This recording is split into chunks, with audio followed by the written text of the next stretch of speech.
Welcome everyone to our CFD conversation around decarbonizing events in the fashion industry. As our industry is challenged to reach decarbonization targets, it's important for a company to evaluate all activities where their actions have an environmental impact. Today, we are going to dive into a conversation around event production in the fashion industry, most notably New York Fashion Week, which has the greatest impact, and see where there are opportunities to improve and solutions to consider. Joining the CFDA today, we have two experts, Lindsay Arrell, who is a sustainability strategist at Honeycomb Strategies, and Nathan Whitton, who's the co-founder and executive producer at Nazar agency. And I'm Sacha, the Director of Professional Development at the CFDA. In 2019, the CFDA became a member of the UN Global Compact to support and uphold the UN's 10 principles and sustainable development goals. In January of this year, the CFDA signed the UN Fashion Industry Charter for Climate Action to help rapidly support the decarbonization of the industry, with the goal of cutting emissions by 50% by the year 2030 and by 2050 be fully net zero. In 2020, the CFDA, in partnership with Boston Consulting Group, released Sustainability by Design, Rethinking New York Fashion Week, a comprehensive executive summary and report on the environmental impact of New York Fashion Week, as well as a playbook for positive change. The key impact areas that were addressed in the report, which we will cover during today's conversation, are event production, venue, and transportation logistics. So activities tied to New York Fashion Week, from sampling to creating sets, can release as much as 48,000 metric tons of greenhouse gases into the atmosphere. Transportation, followed by venues, are the largest areas where change is needed within the New York Fashion Week ecosystem. And up to 10,000 of the event's 25,000 or so participants fly into town, accounting for the largest portion of the GHG total. So how are companies going to meet these commitments? We have two experts joining us today who I introduced you to, who will be sharing their expertise in event production and how their work is helping brands meet decarbonization targets. So first, I'd like to welcome Lindsay. And Lindsay, could you share with us where and how do brands begin?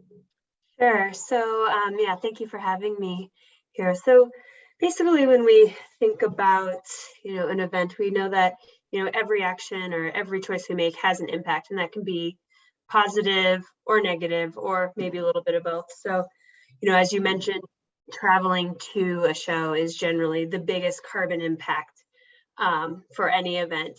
However, you can also look at it that, like an event like a fashion week, where there are several brands that are coming together over the week, allows for the industry to consolidate a lot of their meetings and trips, and thereby actually reducing the overall carbon impact. So I think it's really important to take that big picture approach to, all of your actions. But the most important and first step is just to begin communicating with your suppliers and begin to track your event's impact, because that's where you really understand where the reductions are available. So when we work with an event, what we generally do is really try to determine, okay, what is the scope of the event that we're really trying to measure? So, what elements of the event are we incorporating into this baseline impact? And some might be, we're tracking them for a carbon assessment, but we also are tracking other, kind of depending on the goals of the event or the organization, we might be tracking other metrics as well, such as, local vendors, and, that have obviously, they have an impact on reducing the overall carbon impact, but they're also, looking at the community and how are you really engaging locally. So we kind of look at a wide variety of key performance indicators, with carbon being kind of one element of that, like I said, that bigger picture. And so we look at scope 1 and scope 2, and then some scope 3 indirect emissions. So this is usually, the energy at the venue, the waste that's being produced, the catering, the transportation of the goods, and of production materials, and then travel for all your staff and all your vendors. So this is everyone from your security team to your makeup artist to, the janitorial team. And then also, of course, the models and the travel for the guests and attendees. And so by kind of setting that general parameter of, what's happening between the move in and the move out of the event, that's how we generally define a baseline, or, the boundaries. And then that's where we start our baseline. Great. So when you're working with a new company or a new brand or on a new event, how do you approach decision-making and implementing new strategies? And to that point, how do you then evaluate the choices that you've made? Sure. So, every event, every client is different. So, again, not to sound like a broken record, but the first thing is getting that baseline assessment. And from there, there are some things that are just like, you can't change it, it's non-negotiable, right? So, even if working, this is maybe not with the fashion industry, but you're working with an event that are really heavy meat eaters, me coming in and saying, let's go to all vegetarian or vegan, that's, has to be a slow change, right? So really looking at that big picture and looking for the opportunities that exist for that particular client and that particular location. The other challenge is, there's such a wide variety of capabilities depending on the location you're in. And so it's really challenging to compare your practices to another's, because I think, it's really what is your event able to do and where are your impacts? I mean, you could potentially, like I said, if you might have a lot of your guests that are actually local, that are, based in the New York City area. And so, that right there will reduce your impact tremendously. So maybe that's not what you have to look at, but then all of your maybe production materials is single use. And so that's your opportunity. Whereas, it could be vice versa. So it really is so specific to the event. And Nathan, how about from your perspective? Yeah, I 100% agree. It's about having that conversation early on in an event.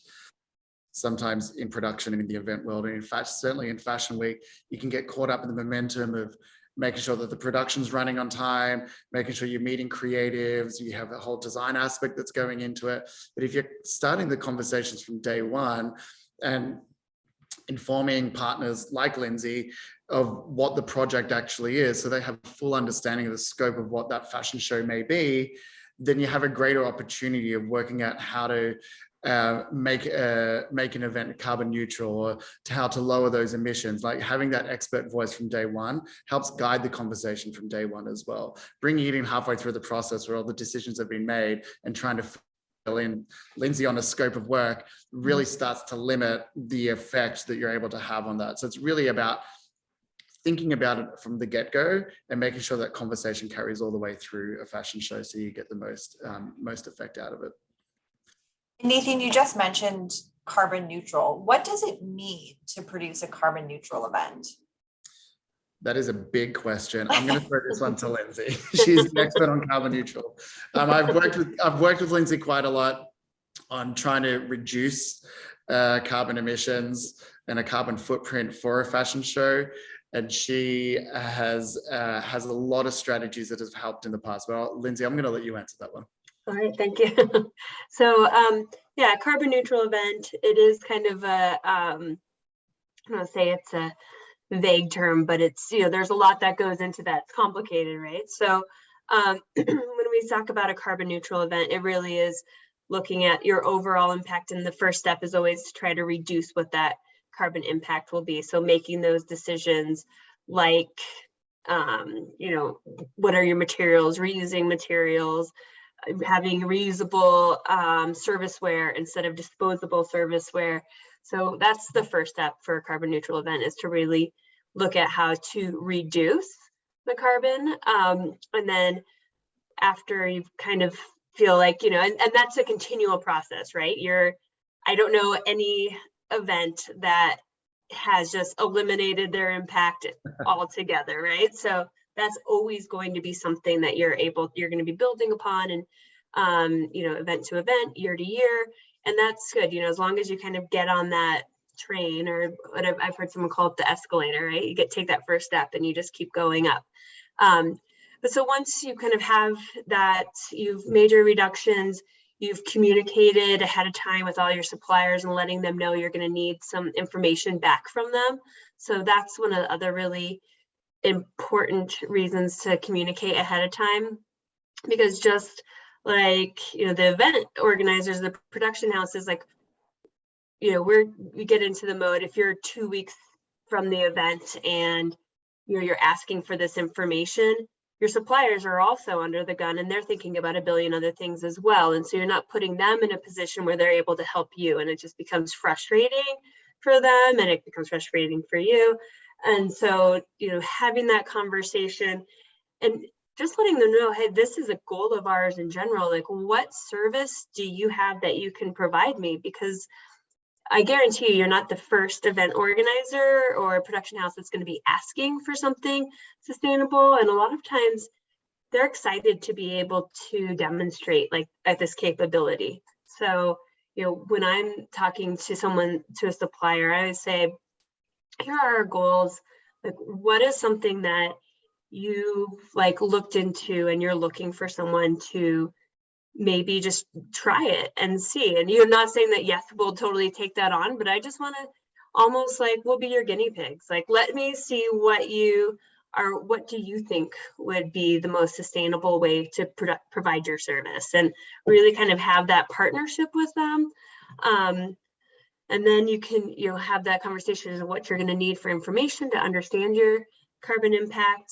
You do the reduction, and then the kind of what I see is really the last step is, once you have that number of what your carbon footprint is, then you go to, and you can purchase carbon offsets. And those can be, there's a lot of different initiatives and a lot of companies and organizations that offer carbon offsets. Another one that I think is really interesting that's emerging is blue carbon. So that's really supporting the conservation and the restoration of the coastal blue carbon ecosystem, so like mangroves, and which is really interesting as well. But the exciting thing is you can pick a project that really kind of aligns with the values or the mission of your organization, or maybe it's where you do production.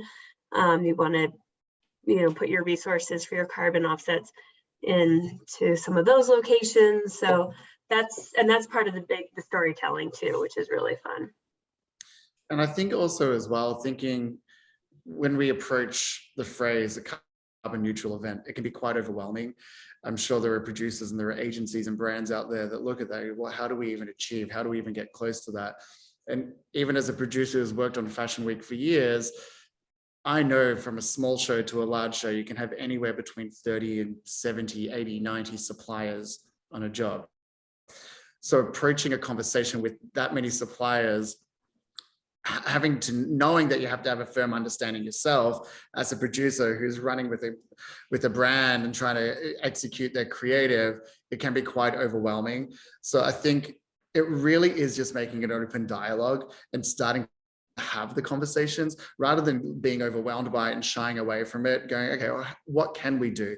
The reality is, in my experience with speaking with a lot of our suppliers, people are starting to think, and suppliers and vendors are starting to think in that direction. It's about opening up the conversation and making sure that it's an open dialogue and letting people know that it is welcomed, and it is something that brands are starting to look for. On the flip side of that, I've also noticed that a lot of the big brands now have sustainable departments within their organizations and are asking for end-of-life reports when a show is finished. They're asking for the recycling plan, the upcycling plans, et cetera, et cetera. So it's slowly starting to come together, but I can understand, as someone who owns an agency, why that could seem overwhelming.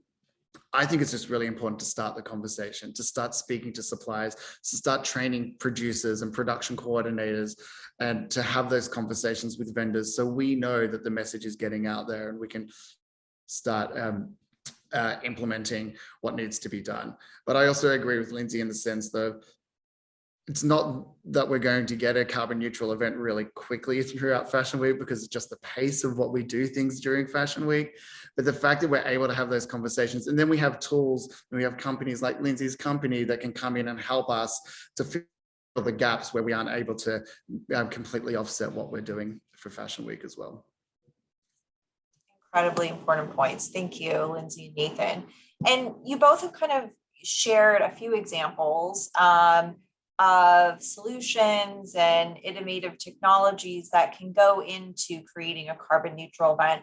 Maybe each of you can share some others, like carbon offsetting or recycling, that go into your work. Yeah, I think from a producer standpoint, from someone who owns an agency and works with these brands directly, we started with small. We didn't go for the large gesture. We went for, let's make sure we have recycling bins on site. Let's make sure we have a cleaning team who knows how to sort the recycling on site, so we are doing it correctly. Let's make sure we have biodegradable cutlery. One thing that's really easy to do on site is to make sure that there's no single-use plastic. So get rid of water bottles. Let's have refillable water bottles on site that people can use with water stations. Is it when we do a special printed carpet or a flooring, what are we doing with that plastic that we're protecting it from afterwards? What's the end of life cycle after that? But then it's also, there's donations as well, which I think are really important, really help the life cycle of everything that we do on site. We work in a creative agency. We work in the design agency. What can we donate? We donate food to homeless shelters. We donate a really important one, and I know a lot of agencies do this around New York and around America, is donating to material for the arts. So we finish with a set. Instead of just putting it in the trash, we then donate it on so people can then pick it up for free and reuse it. And it's thinking about the entire life cycle of what happens on an event, rather than just thinking big picture, carbon offsetting, how we're going to do this, make it carbon neutral. It's about taking those little steps and what can we implement easily on the ground when we're at a production, from my experience anyway. No, absolutely. Another one just to add into that is, I love organizations that donate the flowers and the florals and all the foliage to a lot of nursing homes and hospitals. And so just, again, it's just finding those little actions that you can take that, are, where it doesn't need to go into the trash. It doesn't need, there's a cost for that too. And so, kind of extending the life of that material is just fantastic. And there's just so many organizations, especially in New York, that are available to take that. Now to you, Nathan, in your experience working with brands, what do you see as their greatest obstacle right now? I think as a production agency, the challenge comes to having a 360 conversation, making sure that everyone is having the same conversation, everyone is on the same page, from brands to agencies to suppliers, and making sure that messaging gets all the way through, and making sure that everyone is aware that we have the same goal and we have the same mission. Sometimes a brand can have that mission and it gets lost in translation through to the vendors. Sometimes an agency sits in the middle and the brands and the vendors don't having it. So having that conversation, I think, is the greatest obstacle. I have found working with some big brands and with vendors, once the conversation's been had and the subject's been broached, people are on board. Like, it's not that people don't want to be involved. It's more that they don't understand what it takes to be involved. So it's this education as an agency to make sure that I know where I stand in terms of sustainability and offsetting, and making sure that I'm able to communicate that clearly to everyone that we're involved with. Can you share some examples of various solutions that you've implemented that have been successful? Yeah, absolutely. I remember one show we did maybe 3 years ago where we brought in a large amount of trees from all around America. We're talking semi-trailer loads of trees and plants or whatever.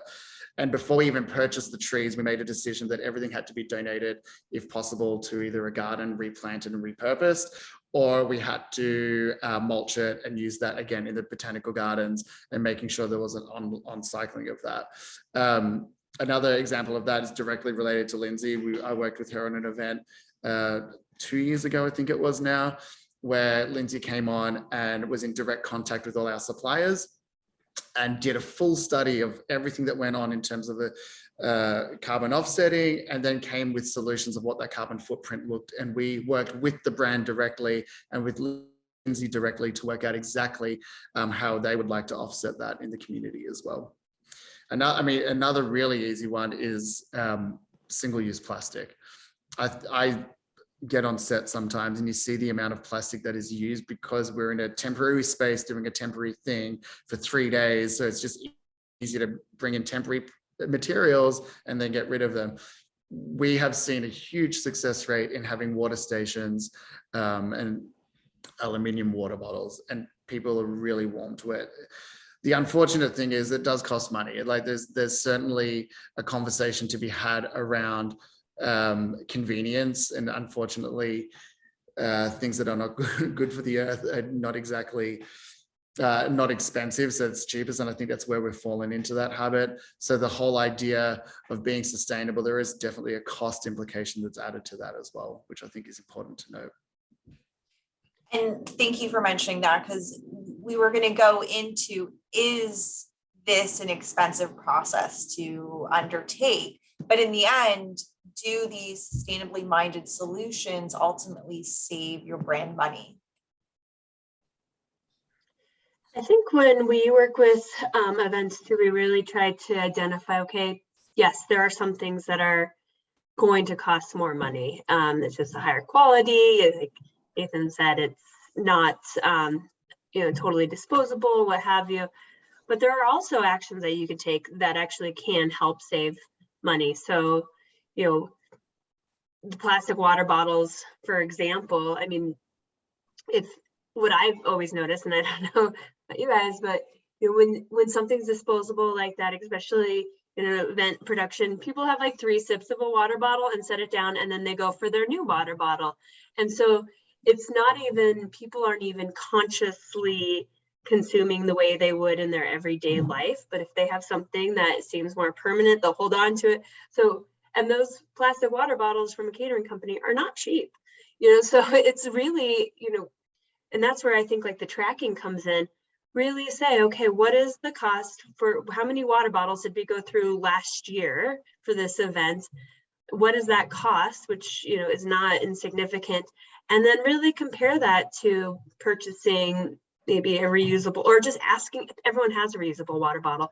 Say, bring your reusable water bottle, we'll have water fill stations. And what is that, oftentimes there are cost savings and stuff like that. Also, again, just going for vegan or vegetarian, it's usually much cheaper than any meat product or meat choices. So there are the place, and obviously reusing things can often save money. Another thing is in disposal fees. So when you have an event that's donating a lot of, like a huge set or a lot of those materials, then those, the materials for the arts, they come and they will pick that up, or, so they're picking that up. And so that not only obviously doesn't go in the landfill, but you're also saving like a pretty significant disposal fee.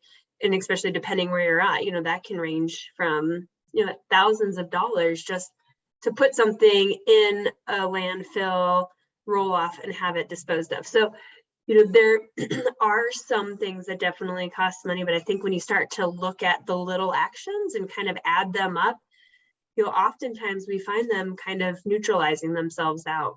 Yeah. It's the effort, it's the added effort in that time, and that's where I guess the true cost is. But so Lindsay, I'll start with you just to wrap up this conversation. Can you share some of your best practices or key takeaways for a brand to consider? Sure. And, we'll say it again. The biggest thing is have that conversation as soon as you're going to be in a particular location, or if you have, vendors that you use show after show after show, just have that conversation with them that these are our goals, and really start that partnership. And even putting it down in writing. So, this is our environmental purchasing policy. These are the things that we allow. These are the things we don't allow. And then the more you just include that in any of your outreach to any new suppliers as well. So they know doing business with this production house or this brand means that, you know, these are what we require and these are our practices. So just starting that conversation and then letting them know that you want to track that impact, because I think, again, that's where you identify where your cost savings are. That's where you are able to make those decisions for the next event. You can say, you know, we had this big initiative in place, you know, and it actually only saved, you know, 200 pounds of trash. Like, was that worth it? You know, and then you can determine where you want to put your energy next time. And it's also a great way to share your success with your suppliers and with your team, to be able to, like, maybe it was a little bit more effort this time, but now they get to know, hey, you know, we donated, you know, 50 flower arrangements to this, you know, retirement home. And that feels good. That's a good story. And that's a good feeling to have. So that would be my biggest takeaways. And I don't know, Nathan, what else do you have? I think my biggest takeaway is starting small. I think it's an overwhelming conversation to have. I know when I was learning and when I was starting out, it was, where do you start? Where do I start? How do I start making this a part of every event that I do? It's starting with the easy things. It's starting with the small things. It's making habits. A really easy habit, and I've brought it up a lot. I think it's because it worked for me great, and it's something that I instill in all of my producers, is the water bottles. Like, it's a really easy first step. Recycling bins, really easy first step. Having the conversation, that's an easy first step as well. So I don't think we're looking at this in a way of overwhelming clients or overwhelming agencies or overwhelming fashion week and we're going from zero to hero really quickly. It's those taking that first step and having the confidence to take that first step and implement something, because I'm sure once you see the positive impact that those small steps will have, it's going to be a snowball effect and kind of it'll take shape and take form over time. Awesome. So as you can see from Lindsay and Nathan's experience and expertise, there are a lot of ways that a brand or company can reconsider how they produce events so that we can meet the 2030 and 2050 targets. And as CFDA is a member of the UN Global Compact, it's so important for us to share experiences and information that people like Lindsay and Nathan have, so that we can lead in ways that will educate and empower our members to make change. And other ways that CFDA is empowering our members to make change is, this month in April, the CFDA is relaunching its Sustainability Resource Hub with 300 new resources in the Materials Index. This index serves as a public guide and resource center to support the fashion community in their efforts to become more sustainable. There's also an A to Z Sustainability Resource Directory 2.0, which will have a tightly curated ecosystem of leaders, including innovation roadmaps to proven climate emissions reduction pathways, science-based target resources, and SME appropriate assessment strategy.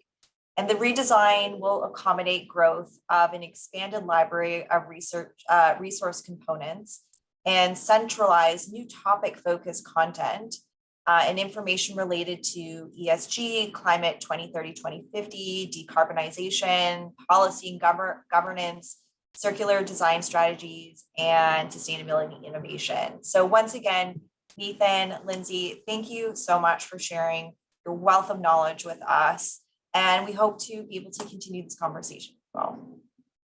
Thank you.